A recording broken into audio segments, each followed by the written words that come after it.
Hey, call me Shape, and today we're reacting to a video titled I Wish I Had a Boyfriend. This attractive girl that's still single. Let's get right into the content. I feel so lonely and I want a boyfriend or a partner or a husband or whatever so badly. And I just want to start this off by saying that this is not a video of me looking for propositions from men to be my boyfriend or something like that. I'm not looking for an online relationship. I want someone in my life physically. Out of all the love languages, my top love language is physical touch and quality time. So online relationships aren't going to work for me. But I just desire love so strongly, and I have for so long. I've wanted to talk about it many times over video, but I haven't because I just don't know how to say it. But I know that everyone or most people feel the exact same way. Everyone wants to be loved. Everyone wants a partner. And it's such a deep, it's such a passionate, deep, strong feeling inside of each of us, or at least specifically myself. Yet it's so hard for me, at least, to express it in words, the feeling. It just feels like, I want to say emptiness, but that is wrong because I used to always look for a man to fill the emptiness inside of me. And after many, many years of looking for men to fill that emptiness in me, I realized that the only one who could fill that emptiness was God. But the desire for a boyfriend or husband or whatnot is so strong inside of me. And I always try to not fight it, but kind of, because I know that the reason why I am not with someone right now is because it's not the right time, and God does have a plan for me, but it's just not yet. But I try to be patient because it's just this knowing in me that I'm not ready yet. Everyone says that you can, everybody is different, but everyone says that you can still have a boyfriend or be in a successful relationship when you're at your worst or when you're depressed or things like that. But for my personal situation, I do feel like I need to overcome or get to a certain level in my mental health and in my personal journey before I can successfully be in a relationship. And that's only if I'm being honest with myself. It takes a lot of honesty with myself and surrender to really accept the reality that I need to overcome some stuff on my own first. I've been single for about 5 years now, somewhere between 4 or 5 years, and I was 25 or 26 when I broke up with my last boyfriend.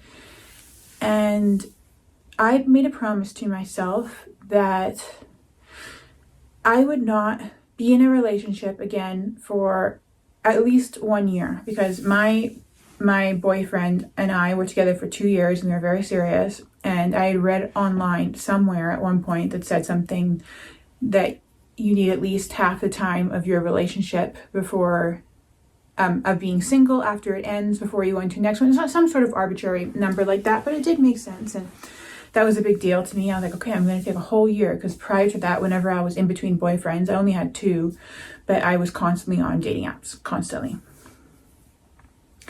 And that year mark passed, and I still felt like, even though I was still seeking like dating, casual dating on dating apps at that point, after that 1 year, I think I knew in the back of my mind that I needed to, no, I did know in the back of my mind that I still wasn't healed, because it wasn't just that I need to, I misspoke, but I don't want to refilm this whole video just to replace that part. It was so long ago I forgot, but I knew that wasn't making sense to me. When I broke up with my boyfriend, that 1 year mark was just something I read about how long it takes to move on or something like that. That was not what I was thinking. What I told myself is I wasn't allowed to be in another relationship until I healed myself, because I had a lot of issues. I had all the same depression during that time and previously. And it was in that relationship that I had learned that no man was going to save me from my depression and my issues, because I was in this relatively good relationship with a really nice man His name was Austin. He was amazing. Okay, I'm gonna pause it because she's like trauma dumping a little bit, but let's get to the nit and gritty, right? She's an attractive girl. I think she said she hasn't dated in 5 years, and she was like 25 or 26. So let's say she's 30 years old, and now she's feeling really lonely, and her love languages is physical touch and quality time, and she don't want to date you dudes online. I got it. The thing that stood out to me a lot was when she said that she went on dating apps for casual relationships. Why would you do that? If you're looking for a boyfriend, why go on dating apps for casual relationships? Now, I get that you said that you think you need half the amount of time to heal, but you're going to have to delay that more if you're going to just be online getting plowed by people. You know what I'm saying? And this is a decently attractive girl, right? She has a very conservative top, and my mind keeps going to the top. Like, melons. I'm playing. But seriously, I think she's attractive, so she should have no issue finding a man. But she says she's depressed. She's in her own way. And this is usually the issue with people, is that they get in their own way. So let's hear what else she has to say, and let's see if we can help her. Everybody in my family, he still talks to him occasionally. He's a great man, but we weren't compatible. He was extremely extroverted. I was extremely introverted. We didn't mesh in that way. We weren't right for each other, but he was a great person. And I didn't really realize that a lot of our problem was that I was introverted and he was extroverted, and we have different desires in life. But that's aside from the point. The point was that I was with this man who loved me so much and made me so happy and was so wonderful, but I was still just as depressed as I'd always been. And that moment, I've talked about in other videos, was when I realized no man was going to be the answer for my internal pain, my internal suffering, my internal emptiness. So when that relationship ended, I made a promise to myself to not go into another relationship until I had overcome the issues I knew I needed to overcome. And year after year after year would go by. At this point now, it's been over 4 years where I am now, and I had not healed or overcome these things I wanted to heal or overcome. And I was still constantly, up until last year, last time I had a dating app was, I've always had dating app. Always, it was just constantly finding a new guy, because I needed them to fill my emptiness inside of me, because I had... Whoa! Red flag, red flag, red flag. No. You know, I realized this about women too. Like, depressed women love sex. So I'm going to go out there and look for a depressed woman because I'm single too. No, I'm just playing. No, but seriously, look. You can't be depressed and just have casual sex with people. It's not going to help you. And if you're looking for time to heal everything, I know people say time heals all, time heals all. It doesn't. You know what heals people? Understanding. Because depression is really a thought disease. It's your thinking is causing you to be depressed. And so in order to get out of your depression, you need to change your thinking. Now, how do you change your thinking? Well, your thinking can't be no smarter or wiser than your understanding. So if you want to think smarter, you have to improve your understanding. You could do that through books. You could do that through courses. You could do that through, some people try to do it through a therapist. I just think that's a cop-out. Great for the therapist, though. You guys will make a bank. But I think what she might need to do is just read and study. One of my favorite books to help me get through a minor depression, because I had like a midlife crisis back around 2018. And it's a book by this author named Viktor Frankl. He's a guy who survived the Holocaust. Everyone in his family was killed, but he survived. The name of the book is called Man's Search of Meaning. Amazing book. Because he really breaks down to you that life as a whole is suffering. It's a quote in the book. But to survive is to find meaning in the suffering. She needs to find meaning. You just can't have feelings. You feel void. You're empty. You're missing. You need somebody. Go out there and sleep around. That's not going to help you. A woman sleeping with a bunch of guys is not going to help. So the fact that she's trying to fill her void, which is being promiscuous, it's going to make it worse. So now I'm getting to understand why she's been single for so long, because she's punishing herself, right? I guess she doesn't feel like she deserves a relationship just yet. She needs to heal. But in the meantime, she wants some dick. And, hey, there's guys out there willing to give it to you. I had very severe limerence, and I put all my happiness into the hands of someone else. I think now I did that. There's many psychological reasons why I did it, but I think one of them was that I was so unhappy that I couldn't control my own unhappiness, and I thought that because a man gave me a little bit of happiness, as humans are, relationships do bring us joy and happiness, and especially when you can't have them, you think that they're the source of your happiness and they're on a pedestal. And I realized that,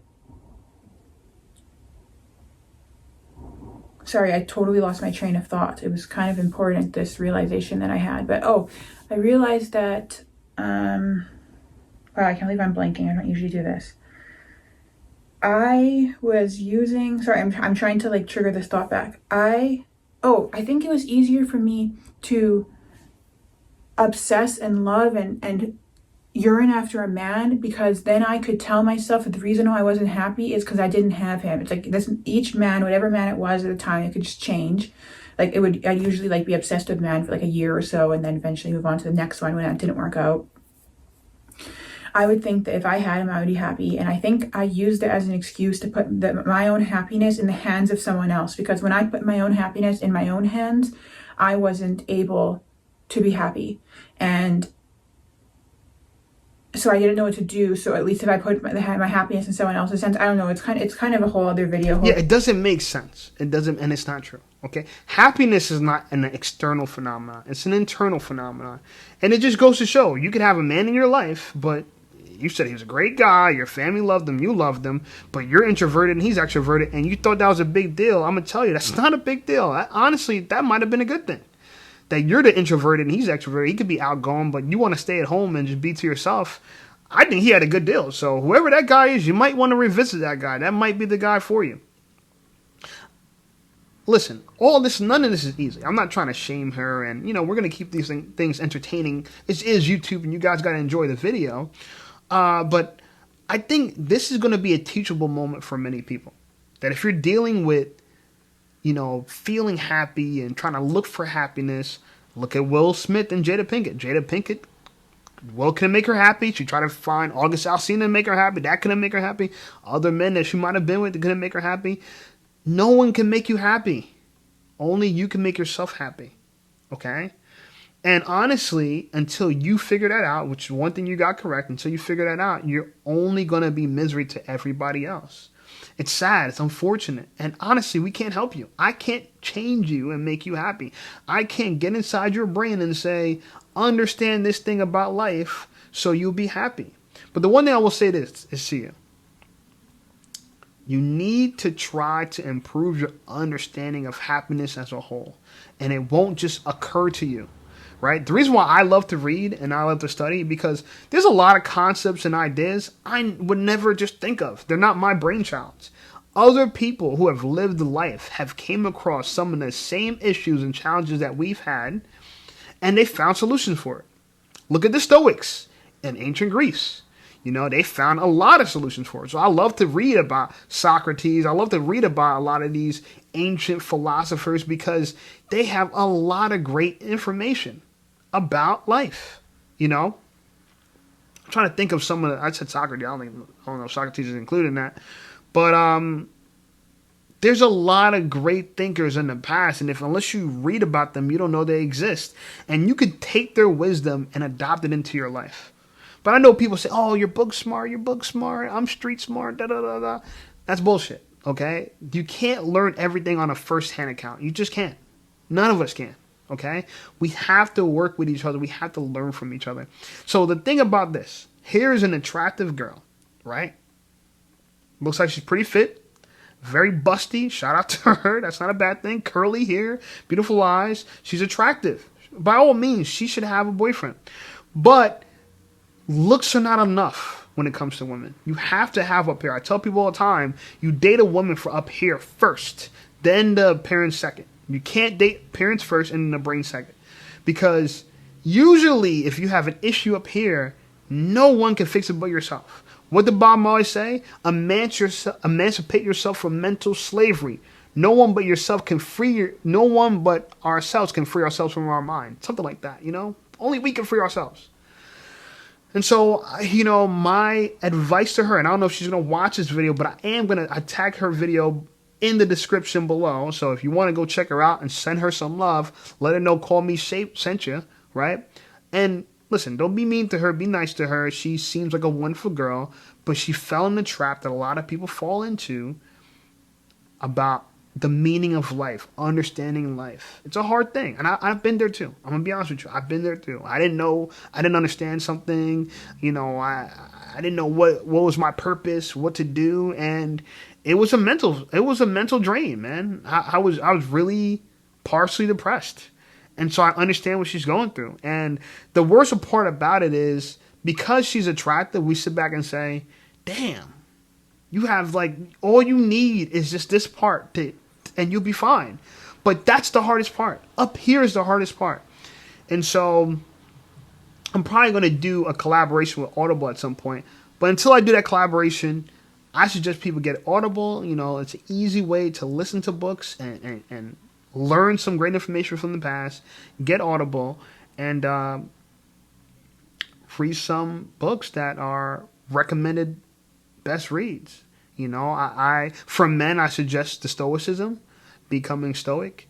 From women, I would look into what Jordan Peterson has to recommend. Jordan Peterson recommended me Man's Search of Meaning, one of the best books I've ever read, and it helped me understand that whatever I was going through in life, it wasn't that bad. Somebody's been through worse, and that perspective gave me all the clarity I needed to get through my depression.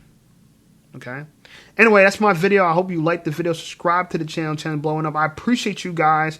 Go show Alina some love. She's an attractive girl. We're hoping the best for her. And I think she's going to get through it. I really do. I really do. But we can't do the work. She has to do the work for herself. And Alina, if you see this video, please don't sleep around. You're better than that. You're worth more than that. That's only going to be a darker cloud over your head. All right? So check out some other videos, my friends, and I'll see you over there.